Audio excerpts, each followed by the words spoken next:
neza nshuti bakunzi ba Renaissance 5 TV ikaza kuri YouTube channel yanyu. Niba warakunze ibyo tubagezaho wakanda like, kuba tarakora subscribe mukande n'inzogera kugira mujye mubona ibyo tubagezaho. Ntimwibagirwe kandi no kuduha ibitekerezo ko biradufasha. Reka dukomeze na episode ya 12. Duherukana muri episode ya 11 ubwo Papa Fiston yari yihereranye umwana wabuze umubyeyi amubaza aho impapuro z'imitungo ziri.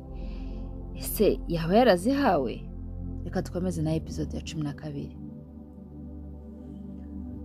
Mugabo yahindukiye bwangu ati sigaho. Ni icyo upfuye n'umwana cyatuma umubwira gutya bigeza. Ese ibihe turimo nibyo gukangara umwana mu buryo nk'ubu, niba akosheje wakamuretse tukazamuhana tuvuye muri ibi bihe turimo. Andrew, ngwino tugende dore tugiye gusezera mama. Papa Fiston aterega ntahava atarasubiza ikibazo namubajije. Mugabo ati ikibazo bamubajije? Andrew, sobanurira ikibazo ufitanye na so wanyu. Andrew kuvuga byaranze, areba nyirarume, arahindukiye areba se wabo.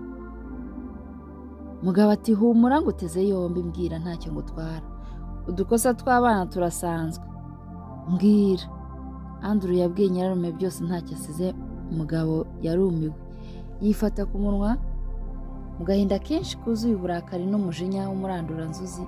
Ati nta soni umubyeyi nkawe, agahinda n'amarira ni byose kubwo kubura umuvandimwe, umubyeyi nawe urajwe ushinga n'imitungo. Nikora ababivunikiye bo babijyanye. Zaba ababyeyi hano ye, uruhara rubi gusa. Uwakubona ugenda wagira ni umuntu muzima. Tuzi iyo mitungo yagwagaritse amaraso urayibona. Niturangiza ibyatuzinduye rwose uze turayiguha, ngaho tuzingirwa musaza gusa. Papa Fiston asise si wumva se ko uvuze neza? Andrew na Mugabo barebye ko yitakuma barumirwa.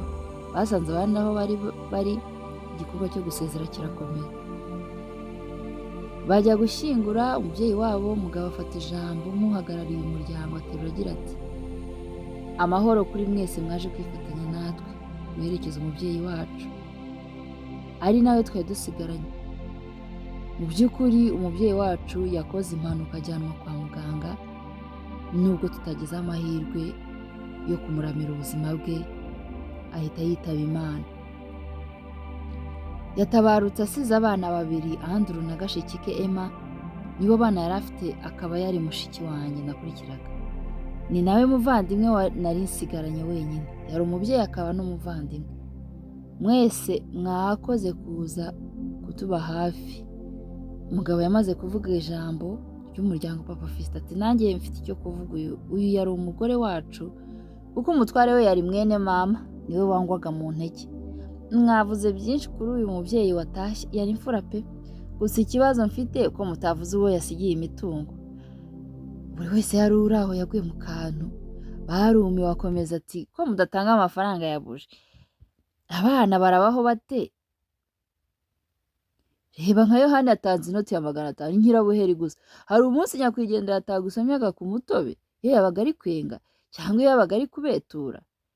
Garuka wongere vuba. Abantu bakomeje kumirwa. Hagobotse umusaza ukuze atwara Papa Fiston.